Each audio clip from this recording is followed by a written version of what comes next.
Hello hi ମାନେ ନମସ୍କାର ଜୟ ଜଗନ୍ନାଥ ସମସ୍ତେ ଭଲରେ ଥିବେ। ମୁଁ ତ ଭଲରେ ଅଛି। ଚାଲନ୍ତୁ ଯିବା। ଆଜି ଆମର ଝିଅର ଲଗ୍ନ ଧରାଯିବ। ଦେଖନ୍ତୁ ସବୁ ଆୟୋଜନ କେତେ ସୁନ୍ଦର ସବୁ ହେଇଛି। ରୋଷେଇ ପାଇଁ ସବୁ ରେଡି ହେଇଯାଇଛି। ଏଠି ଆମର ଚାଲିଛି କଣ କହିଲେ ମାଛ କଟା କାହିଁକି ସେଇ ବନ୍ଧୁବାନ୍ଧବ ଯିଏ ଲୋକ ସେଇଟା ବନ୍ଧୁ ସେଇଟା ରହୁଛି ତାଙ୍କର। କାଟିବାର ପୁରା ଏଟା ବ୍ୟସ୍ତ ପୁଣି ଅଛି। ଚିକେନ ତାକୁ ଆଣ ପୁଣି ଏଟା କର ସେଟା ସାରିକି କର ଦିଟା କରିବ। କେତେ ଲୋକ ଆସିବେ ତାଙ୍କ ପାଇଁ ଖାଇବା ପିଇବା ବନ୍ଧୁବାନ୍ଧବ ମାଛ ହେଇଯିବ ନା ପୁରା କହୁଛୁ ଚାଲିଛି। ଦେଇ ହବ ପୁରା ନେଇ ବା। ବ୍ୟସ୍ତ।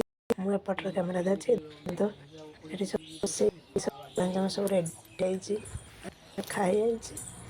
ତାପରେ ଦେଖନ୍ତୁ ଏଇଠି ଟେଣ୍ଟ ମରା ହେଇଛି ଏତିକି। ଏପଟରେ ଆମର ଏପଟେ ଲୋକ ଆସିବେ ଆଉ ଏପଟେ ଦାଣ୍ଡ ଅଛି ଏପଟରେ ବସିବେ।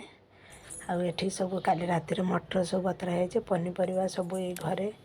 ଆଉ ଲୋକ ସବୁ ଖାଇବା ପାଇଁ ଆରେଞ୍ଜମେଣ୍ଟ ସବୁ ଚାଲି ଖାଇଛି ଘରେ ଜିନିଷ ପତ୍ର ଅଣା ଆଉ ଲଗ୍ନ ଧରିବା ପାଇଁ ସନ୍ଧ୍ୟାବେଳେ ଲଗ୍ନ। ମୁଁ ଏଠି ଫୁଲ ଆଉ କିଛି ଦୁବ ବରକୋଳି ପତ୍ର ସବୁ ଜିନିଷ ଏଠି ମୁଁ ସଜେଇ ଦେଇଛି।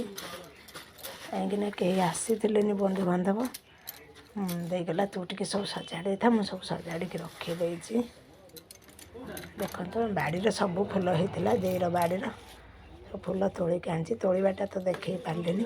ଚାଲନ୍ତୁ ଯିବା ତାପରେ ଦେଖିବା କଣ କଣ ଆସିଛି ଆମର ଜିନିଷ ପତ୍ର।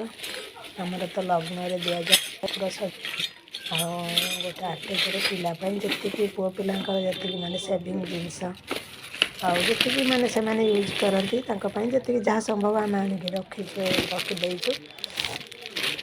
ଆମର ଲୁଗାପଟା ବି ଯାଏ। ଆଉ ତ ପିଲାର ଲୁଗାପଟା ଯେମିତି ଯାହା ଦିଅନ୍ତି ସବୁ ଦିଆହେଇଛି। ସବୁ ଏଇ ଆଟାଚରେ ଦେଖନ୍ତୁ ମୁଁ ସଜେଇକି ସବୁ ରଖିଦେଇଛି। କାହିଁକିନା ସମୟ ହେଇଯାଉଛି ନା ପିଲା ଘର ବାଲା ଚାଲି ଆସିବେ। ତାପରେ ଦେଖିବା ଆମେ କ'ଣ ଗହଣା ଦେଉଛନ୍ତି। ଗୋଟେ ଚେନ୍ ଦେଇ ଖୋଲିଲାଣି। ଏଇ ଚେନ୍ଟା ଦେଇ ଦେବ ହେଉଛି ମାନେ ଯେ ଜୁଆଇଁ ହେବେ ପିଲାକୁ ଦିଆଯିବ। ଏଇ ଚେନ୍ଟା ରଖାହେଇଛି। ଏତିକି ଜିନିଷ ଆସିଛି। ଚେନ୍ଟା ଦେଖନ୍ତୁ ଭଲସେ। ଆମର ଦେଖନ୍ତୁ କେଉଁ ଜୁଏଲେରୀ ଆମେ ସବୁ ରାଣା ଜୁଏଲେରୀରୁ ଆଣୁ। ଆମର ଆଗରପଡ଼ାର ଫେମସ୍ ରାଣା ଜୁଏଲେରୀ। ଯେଉଁମାନେ ବି ଜାଣିଥିବେ ପ୍ରାୟ ଲୋକ ଆମର ଆଗରପଡ଼ା ରାଣା ଜୁଏଲେରୀ। ତାପରେ ଏଇ ହେଲା ଗହଣା। ଏଇ ଜିନିଷଟା ତାକୁ ଦିଆଯିବ ସେ ପିଲାକୁ। ତାପରେ ଏଇଟା ଆସିଛି ପିଲା ପାଇଁ ମୁଦି। କାହିଁକିନା ସେଦିନ ଦିଆଯିବନି ଯେହେତୁ ଗହଣାଟା ଆସିଥିଲା ମୁଁ ଦେଖେଇ ଦେଇଛି। ଆଉ ଏଇଟା ହେଲା ଆମ ଝିଅ ପାଇଁ ମୁଦିଟା। ଏଇଟା ଆସିଛି ରଖା ହେଇଛି। ସେଟା ଏଇ ଦୁଇଟା ଦିଆଯିବନି ବାହାଘର ଦିନ ଦିଆଯିବ। ଆଉ ରହିଛି ଆଉ ଯାହା ରହିଛି ଚେନ୍ଟା ଖାଲି ଦିଆଯିବ ଲଗ୍ନରେ। ଏଇ ଦୁଇଟା ଜିନିଷ ଅଣା ହେଇଛି। ଚେନ୍ଟା ଦିଆଯିବ। ତାପରେ ହେଲା ଏଇଟା ଆମେ ଯେତିକି ଯାଏ ଏଇଟା ଦିଆଯିବ। ତାପରେ ଆମେ ଟିକେ ବାହାରିନୁ କେଉଁଠି ମତେ ନା ତୁ ଘରୁ ଜୁଏଲେରୀ ବାହାରୁ ବାହାର କରିଦବୁ। ଝିଅର ମୋର ଯାଇଛୁ। କଣ ସବୁ ଗିଫ୍ଟ ଏତେ ଜୋର ଦଉଛୁ ଯାଇକି ମୁଁ ଏଠି କଣ ଦେଖା କରିବି? ଦେଖି କରୁଛୁ। ଲୋକ ତ ଭିଡ଼ ହେଲେ ତାପରେ ଆମେ ରାଣା ଜୁଏଲେରୀ ଆମର ବି ଥିଲା ହେଉଛି ଲେଡ଼ିଜ୍ ଟିକେ କାମ ଥିଲା।